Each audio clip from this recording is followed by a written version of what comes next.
मेजबान के मुताबिक KDA employees union CBA MQM Pakistan के इजलास यूनियन मुनक्किद हुआ, जिसमें KDA यूनिट के joint incharge Imran Hussain, union के चेयरमैन मोहम्मद अब्दुल मारूफ, सदर Nadeem Khokhar, general secretary Qamar Abbas, joint incharge Aamir Mohammad Khan, committee member Intikhab Alam, Shahid Saleem, Tahir Javed, Zeeshan Malik, Akbar, Adil Khan, Naseem Ansari, Sadiq, Yasir Ali Khan और यूनियन के जिम्मेदार अजीज खान, लालू बलोच और अब्दुल गफूर मौजूद थे। इस मौके पर जॉइंट इंचार्ज इमरान हुसैन ने कहा कि दीगर अदारों सिंध लोकल गवर्नमेंट KMC से ऑफिसर्स और मुलाजमीन की जो पोस्टिंग हो रही है, जो कि सिंध हाई कोर्ट के ऑर्डर की खुल्लम खुल्ला खिलाफ वर्जी है, जबकि हाई कोर्ट ने इस बात को वाज़ेह कर दिया है कि जिस अदारे में मौजूद हैं वो इसी अदारे में काम करेगा। जबकि चेयरमैन मोहम्मद अब्दुल मारूफ ने कहा कि हम KDA इंतजामिया को ये बात बावर कराते हैं कि हम किसी भी सूरत में बाहर से आने वाले अफसरान को बर्दाश्त नहीं करेंगे।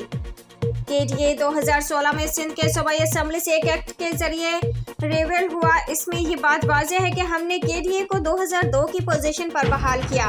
अगर इस अमल को KDA में नहीं रोका गया तो CBA अपना कानूनी रास्ता इख्तियार करेगा और इस सिलसिले में CBA भरपूर एहतजाज का हक भी महफूज रखती है। उम्दा में पकाएं और जी भर के खाएं।